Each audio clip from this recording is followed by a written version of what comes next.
if you have a happy job, it's something that you will keep on going back to. So doing something that you love and that you're passionate about is very important.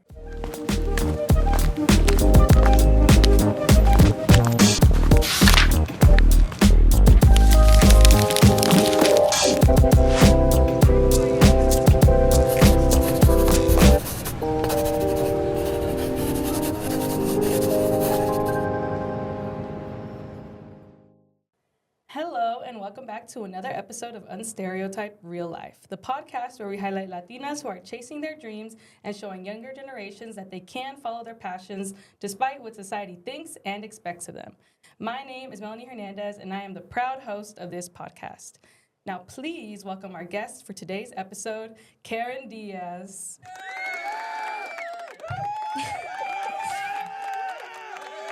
Hi, Melanie. Hello. How are you today? I'm good. How are you doing? I'm great. I'm happy you're here. Are you excited? Yeah, I am.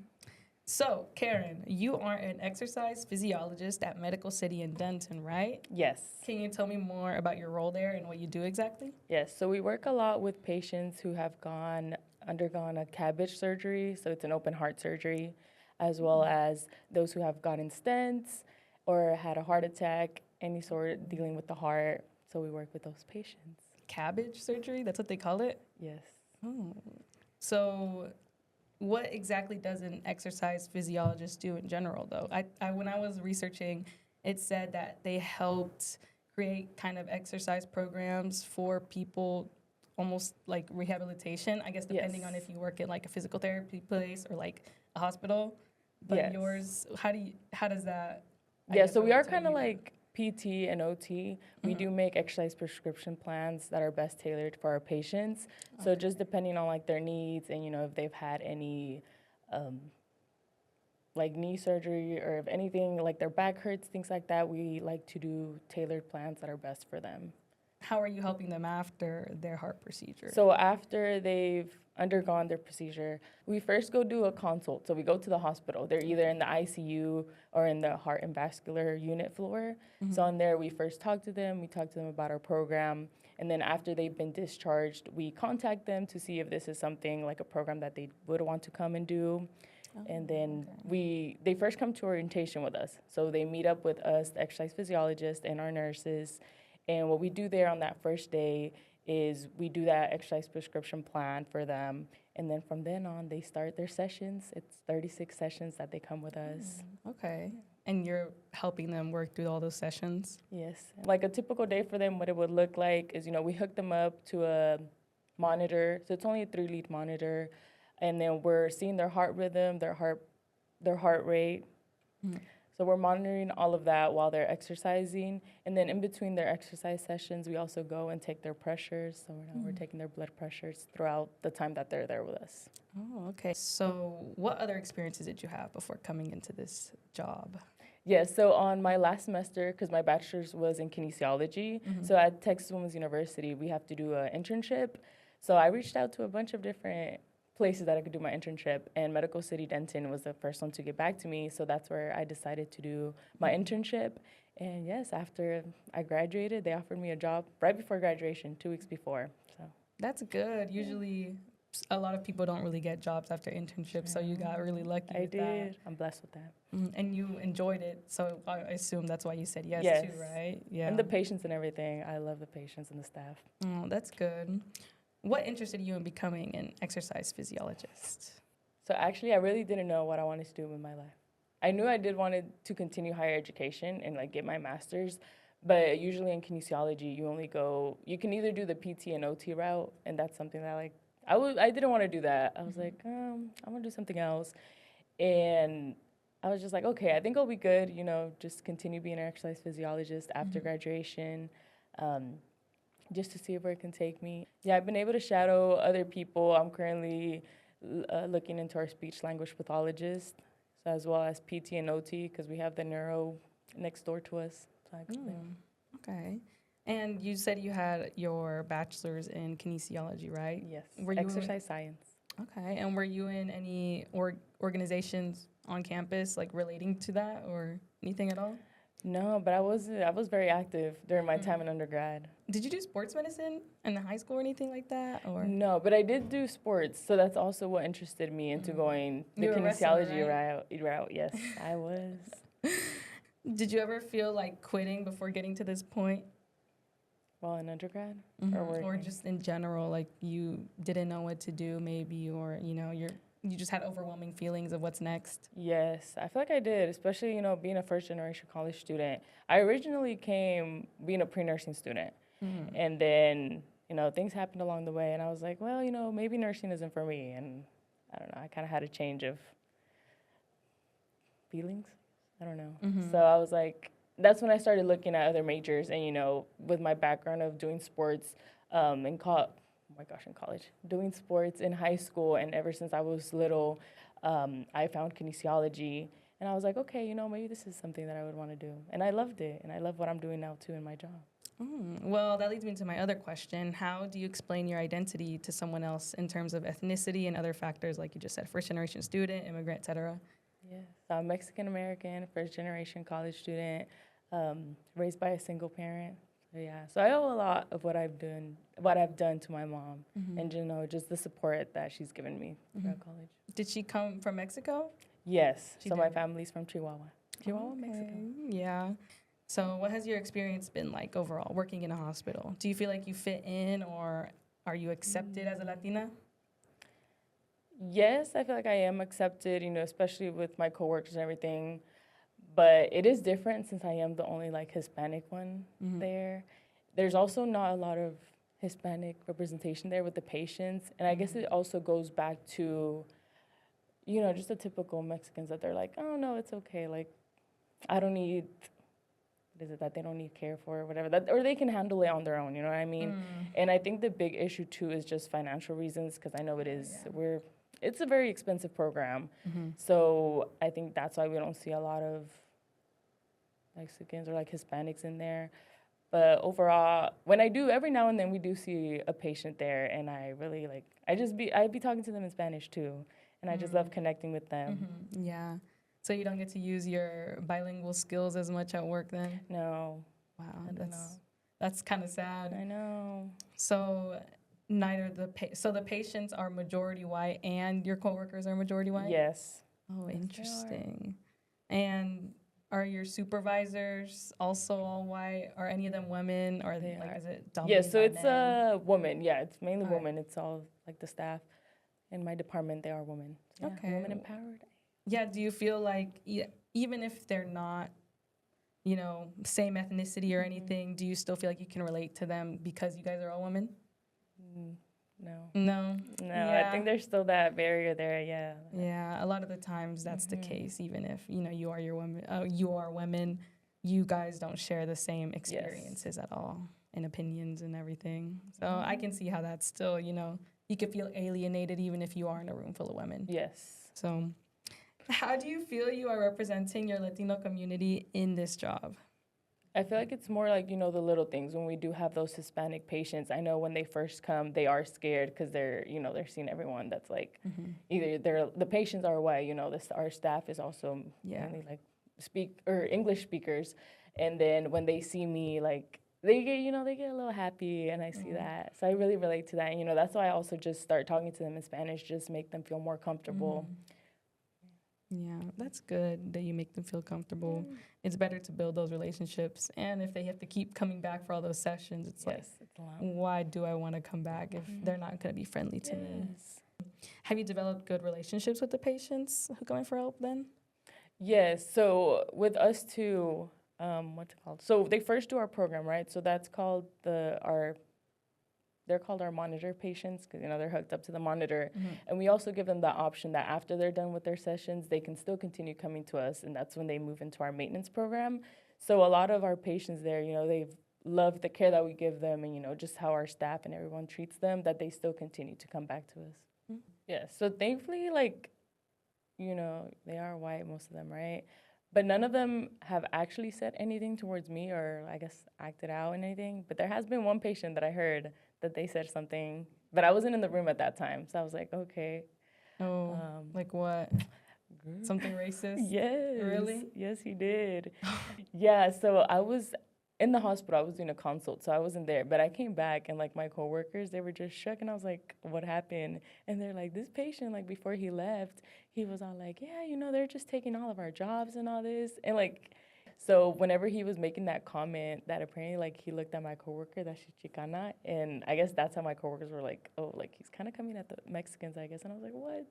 But I was like, thank God I was not in there. Yeah. Would you have said something, or do you think you'd get in trouble?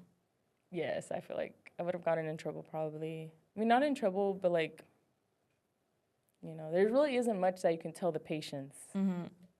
which I mean, sucks, but The least they can do is defend you and be like, "Sir, that language will not be yeah. tolerated." And probably they didn't do that. That Mhm. sucks. Yeah, especially if you're in an environment that's majority white. Those Yeah. things are gonna Just happen, like the little and comments. there won't be consequences for it. Mhm. So that's sad. But I guess on that note, what skills did you have to develop for this job? And what skills do you think came to you naturally? I feel like the way that I talk to the patients, Mhm. just being more, not being more careful in a way, but like, Like more eloquent in speaking. yes. Hmm. Mm. And why do you think it's important for somebody with your identity as a Latina to be in this job? Just the representation, because it's needed. And, again, it's just like I feel like for patients that there's not that many like Hispanics that we see. And I feel like, again, going back, that's another reason that they don't like coming, Yeah. just because they feel like they're, they are underrepresented and they don't see a lot of people with like the same skin color and things, so they don't want to come. Yeah, that's a really big issue of our community. They don't like to go receive care because, one, they might not trust somebody who is not of their community, Yes. and two, the language barrier, like all of that mixes together. Or maybe they just don't even care enough to try to help them to understand, or they don't even have the resources Yes. available. So all of that works against the community. So it's good to have, people of our cultural identity as part of those jobs. It's very important. And how do you feel the media has represented you as a Latina in your career of choice, if you have even seen any media representation at all? I don't think so, especially as an exercise physiologist, because I feel like that's not something you really hear a lot. It's like a little bit of niche job. Yeah, Maybe you hear like a physical therapist, but not like you hear about exercise. PT or OT. Yeah. Yeah, because now that I'm thinking about it, I'm like, yeah, I don't think I've seen anything Yeah. really relating to that. Because even when we were younger, you probably didn't see many people, or I don't know if you did, with your similar identity working in a similar job or field in the media. Yeah, or healthcare, yeah. I don't think. Yeah. We're still underrepresented. Usually we're in maid jobs or construction jobs. That's how we're portrayed in TV, movies, or even in the news right now. They just show us as laborers and stuff like that. I actually found some statistics about the demographics of exercise physiologists. The most common ethnicity is white at 61%, which is followed by Hispanic or Latino at 16.4%, then Black or African American at 11.9%, and then Asian at 5.3%. So because, we work with the nurses, our dietitian, and then exercise physiologists. So, we have 4 nurses. Only one of them is Hispanic too. The other are white. Our dietitian, she's white.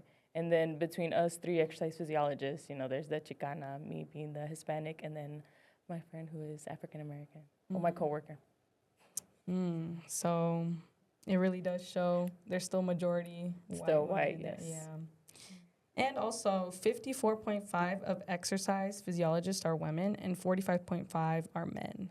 And I guess that reflects in your workplace, because you just said the majority It's still are just women. mainly women. Yeah. Have you ever come across a male exercise physiologist? Yes, so we actually have an intern too. An intern last summer. So yes, he became an exercise physiologist. Was he able to merge well into the group? Or does he feel like an outsider, you think? Just because he's not a woman? Yeah, I think there's still that barrier. But I think with our patients, because our patients are also majority men, so I feel like they also feel a little bit more comfortable that, at least they have a man or a male role in the, I guess. Oh, so since most of your patients are male, is there ever issue with that? Like oh, a woman is helping me, or maybe they're skeptical of your knowledge because you're a woman, or you get questioned a lot or something about something you know about? No, they're just, girl, some of the times they're inappropriate. That's the only thing that I just Oh, hate that. But it's only really? rare. It's, it's every like now and then. But Really? They're no, a lot of the inappropriate times with they you? don't. Do they like Yes. touch you, or is it what they say? Yes, no, they touch you, and yeah, sometimes what they say Really? too. They've touched you before? Yes. Oh my God. Does everybody have similar experiences with that as well? I think it's only like the young ones. Like it's me and my other coworker because we're Really? younger, and I'm just like, it's so nasty and disgusting. Are you allowed to say anything, or? With that, do you- yes, we actually did say Yeah. something, and then they did go talk to the patient. Really? Yes. Oh my God. But you still had to help the patient Yes, after? obviously, yeah. So nothing was happening. I feel like in those scenarios, there's more steps I know. you should take, because then automatically you feel unsafe, you know? Wow, that. Yes, or a lot of the times when we would have the male worker, we would send him to go help the patient out. Because, Yeah. it was just like, no, I don't want to deal with that. That's crazy. Yeah, there definitely more has to be done with that. I didn't know that you guys, well, I'm not surprised that you guys have to deal with that stuff at all. I feel like that happens a lot in the medical industry, especially with nurses as well, you know? Do you love what you do, though? Is this a job Yes. that you really want to stay in for as long as you can? I think just for now, like, it's a good starting job, you know, like straight out of college. But I don't think I can see myself doing this for the rest of my life, even though, it is something that I do enjoy in helping our patients. Maybe I'll just keep it like as a PRN job, It'll go once a day. I mean, once a week or something. You want to keep moving up and Yes. doing more. Yeah, I that do. makes sense. That's understandable. And in this role, what kind of impact are you hoping to make on these patients' lives? Just getting them healthy, back to how they were before either the procedure or surgery that they had done. So, just giving them more years of life to continue. Yeah. But you said you always imagined yourself in this industry, right? Yes. In the medical field. You just had to figure out what it was. Yes. And I think just growing up too, being like, with our parents, my mom would go, not that she would go to hospital a lot, but, we would be there. And then having her like wanting to translate, that I would telling me to translate everything. And I think that's when I first saw like, we do need more people, more that representation. 'Cause, it is hard on patients who come and, they don't speak English. So having that. Yeah. So seeing your mother made you feel like you wanted to do something that was helpful as well. Yes. Yeah. And I guess that kind of relates to my other question, but what pressures do you feel as the daughter of immigrants regarding your career? Do your parents support your career? Yes, my mom does. They do. She loves it because I'm always telling her, the patients that I run into and everything. And again, it's just more the Hispanic ones because I feel like those are the ones that I do relate to the most. And I love seeing just them smile.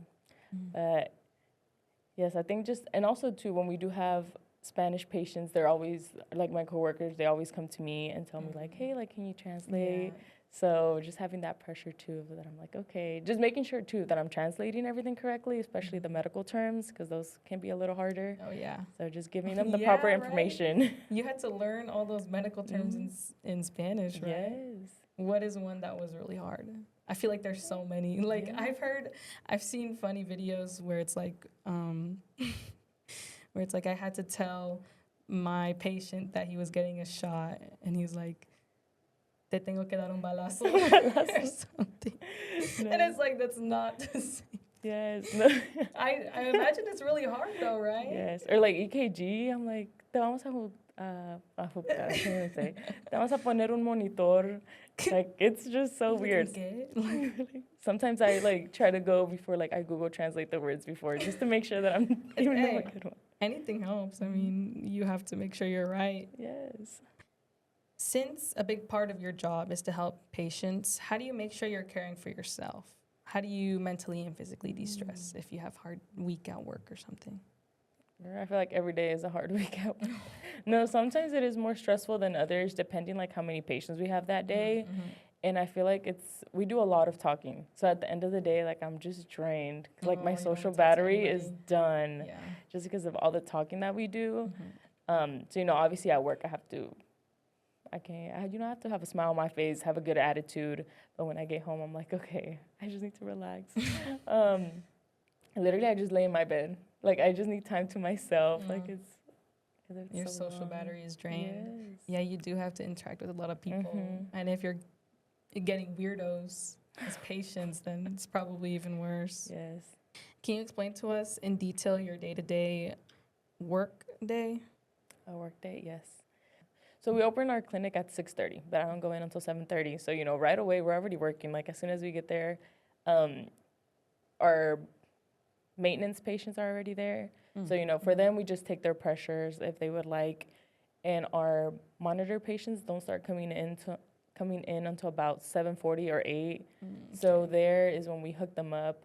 So we ask them a few questions. So they walk around with like a little clipboard, and that has their exercise prescription plan because it has a paper on there.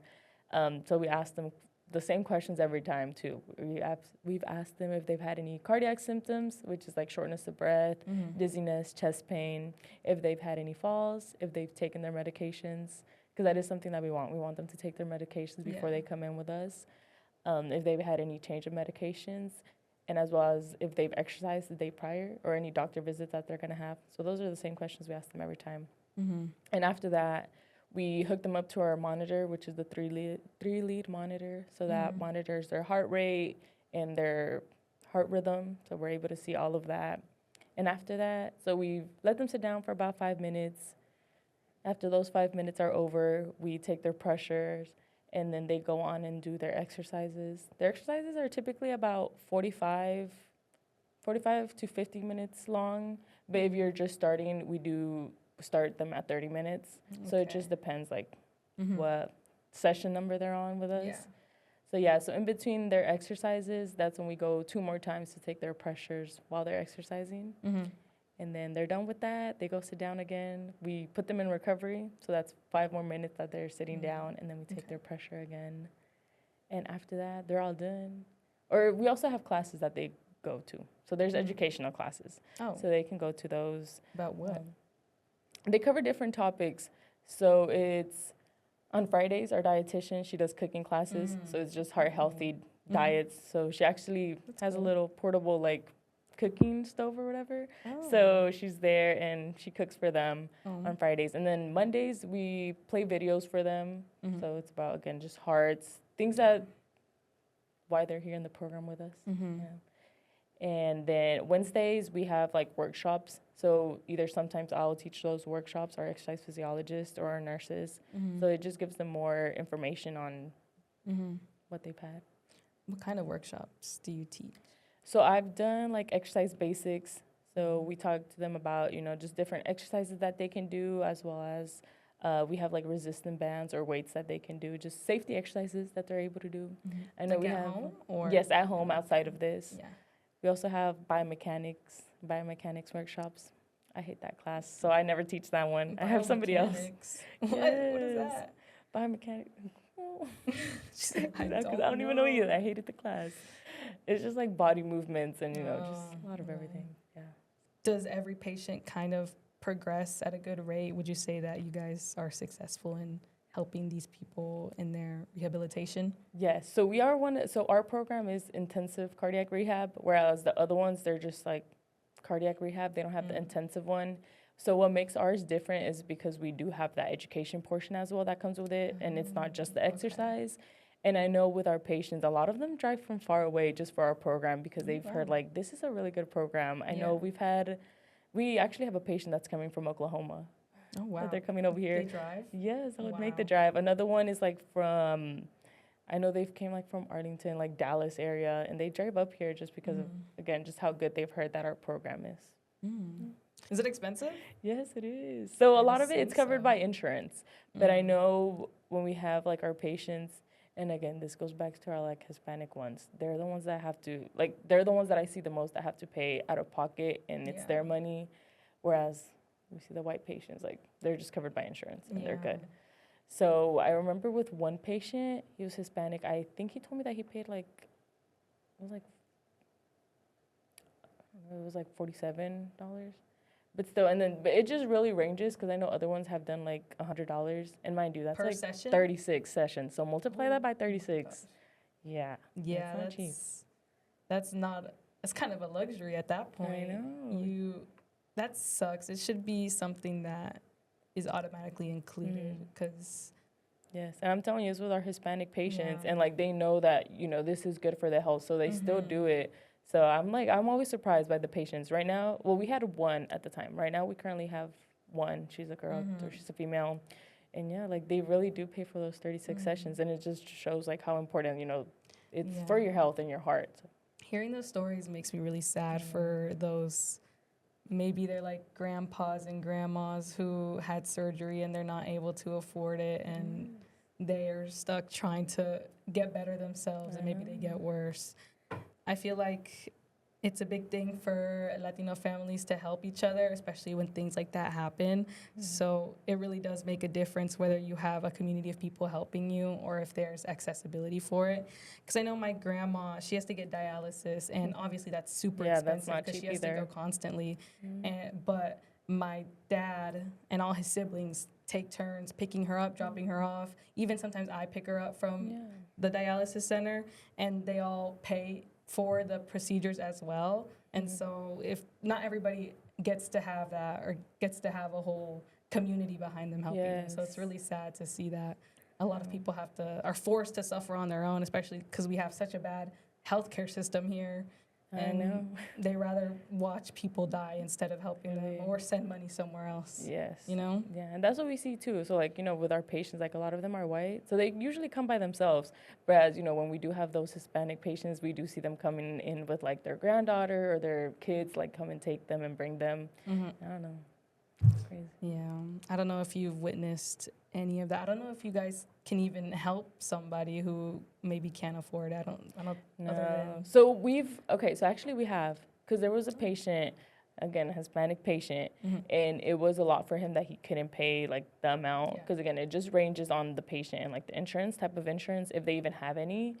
And I know for him, it was quite a lot. And he was like, no, like, I don't think I'll be able to do this. But he really wanted to do our program. So with him, we offered him our maintenance program right away, because we're like, okay, like we know that, because he had a lot of problems also like outside of home.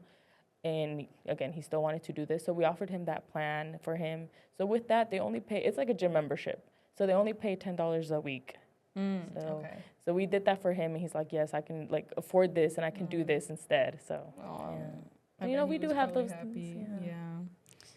That probably makes you happy. I guess maybe a mix of happy and sad to see somebody of your community getting help. But whenever you do get those Latino patients coming in, do you ever feel a sense of closeness? I know you said that you try to talk to them in Spanish, make them feel comfortable. Do you ever feel like, wow, this person could be my family member? Yes, I do. And I feel like, I think that's why it gets sad too, because I'm like, dang, it can.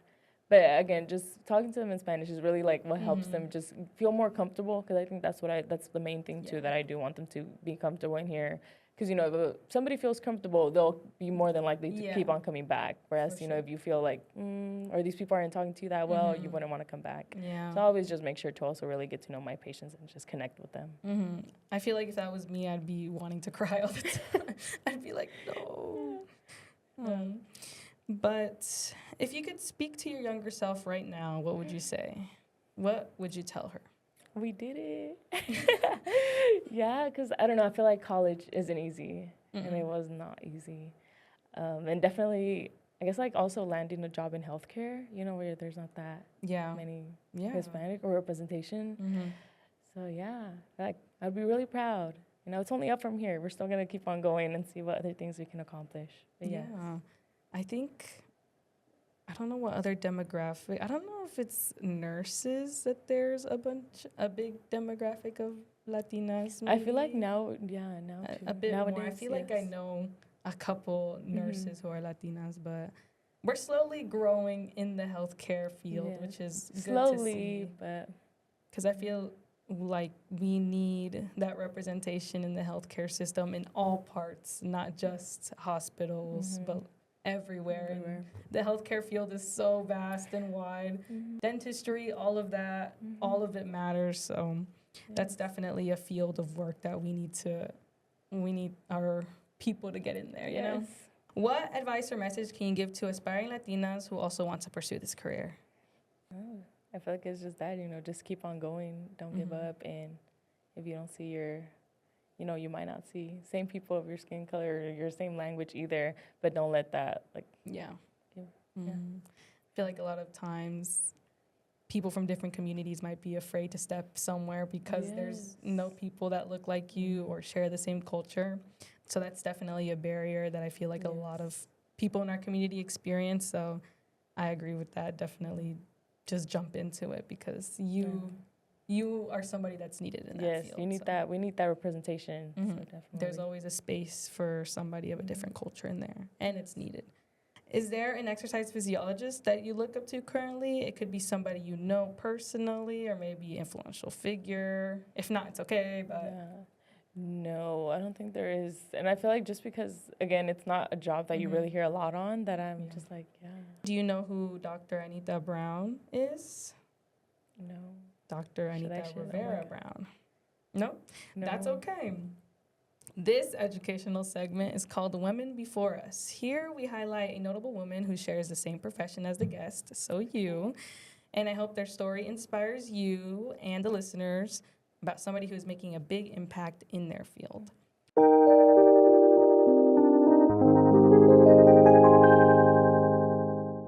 So, Dr. Anita Rivera Brown is an internationally respected Puerto Rican exercise physiologist and heat physiology expert. She has dedicated her career to understanding human performance, thermoregulation, hydration, and heat adaptation, particularly in tropical environments. So, with decades of research and over 1,000 on-field sweat tests across multiple sports, her work continues to guide safe training and competition in hot climates. Anita Rivera Brown is still alive and is continuing her work as an exercise physiologist specializing in research-based, evidence-driven, high-performance training. She received an MS in exercise physiology from the University of Rhode Island and then a PhD from the University of Puerto Rico School of Medicine. Anita is a fellow of the American College of Sports Medicine, a member of the Sports Medicine Federation of Puerto Rico, and a member of the Medical Commission of Centro Caribe Sports. She is also certified as a national and international doping control officer for sports competitions. And she does so much research, so much. She has so many publications online. But her research interests focus on the physiological profiles of elite athletes, women in sports, and isokinetic strength testing, which is a specialized computerized method that measures muscle strength, power, and endurance at a constant controlled speed using a dynamometer, which is a device that measures force. And so more of her research focuses on rehabilitation and return to sport and thermoregulation and fluid balance in young elite athletes. Currently, Anita is a professor in the Department of Physical Medicine, Rehabilitation, and Sports Medicine at the University of Puerto Rico School of Medicine. She directs the Exercise Physiology Unit at the Center for Sports Health and Exercise Sciences, which provides services to elite and recreational athletes. She is also an invited professor in the graduate program in exercise science at one of their campuses. And so in her lab, she has done and analyzed more than 1,000 on-field sweat tests in more than 20 different sports in the tropical environment of Puerto Rico in the past 25 years. And she's established normative values for sweat loss and fluid needs of heat-acclimated athletes, meaning she has established measurements for how much sweat an athlete loses and how much fluid they need to drink when they have adapted to training in the heat. She has also been a reviewer for several peer-reviewed journals and is on the editorial board of the journal Pensar en Movimiento, Revista de Ciencias del Ejercicio y la Salud of Costa Rica, and on the editorial board of the Journal of Movement and Health of Chile. And through all of her research, Anita has shown herself to be a leader in thermoregulation and hydration research. Her studies have helped many people understand how to safely train and compete in high temperatures. So she's just all around athlete interested in sports. And so it was really cool to see how all of her research has impacted. She is a leader in this field of research, and she has helped a lot of people, like I said, learn about training and competing in hot climates. That was very informative. Thank you. What do you think of her achievements? That is what we need. Yes, that's what we need. Like, you know, the Hispanic or Latinas representation. That was I really enjoyed learning about that. And also, like, you know, with my with the exercise physiologist, I feel like there's just so much you can do, which, Mhm. you know, you explained that in what she's done. Yeah. So, And why is it important to follow your passions and do something you love? I feel like if you're going to do it in the long run, you know, you want something that's going to, you know, if you have a happy job, it's something that you will keep on going back to. So doing something that you love and that you're passionate about is very important. Mm-hmm. Do you feel that you're in that place right now, that you enjoy your job and you're happy to go back to it? I do, yes. Mhm. Yeah, because again, it's just the patience too. I feel like that also makes a big difference, and it's important.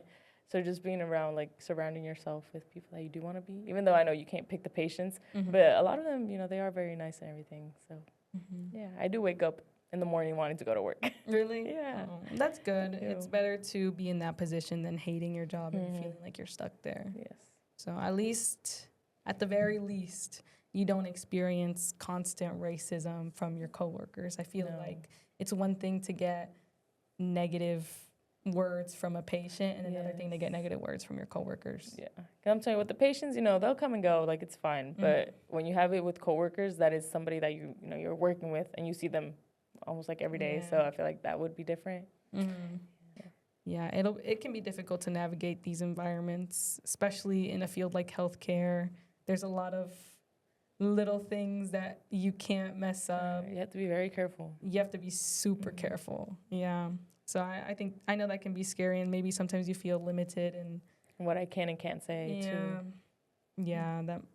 Oh wait, I wanted to ask you about your uniform too. yes. If you didn't notice, she wore her uniform. I did. It looks Just very my comfortable. scrubs that I wear every day. Looks very comfortable. They are. They kind of look like pajamas. I would take a They nap are in very it. comfortable. I'd rather wear this than, you know, have professional clothing. Yeah. Not gonna lie. Oh yeah, Because sometimes. and you don't have to pick a clothes. You know, you can just wake up and like, okay, there's my scrubs. Let me That's put that true. on. Yeah. Do you have to wear like gloves or something, or a little? Only when we're like mask? cleaning our stuff, Mm. like with the equipments and things like that, because our wipes are a little. They dry on my hands. Not right now. I don't think you can see it right now, but sometimes they do. Yes. Sometimes they do dry on my Dude. hands, so they're like, Yeah. make sure, be careful, and wear gloves. Yeah, you gotta extra lotion it up. Yeah. Is there any last message before we wrap this up? No, thank you so much for having me. Of I've course. enjoyed I'm glad that you being came here. on here. I had so much fun. And thank you so much for giving this podcast a chance. I hope you guys learned something new from Karen or gained some inspiration. Please subscribe to this channel and don't miss any future episodes. I'll link my social media in the description so you can catch highlights from this episode as well as teasers for the next guest. So until next time, and remember, these are the real lives of real people who deserve to be unstereotyped.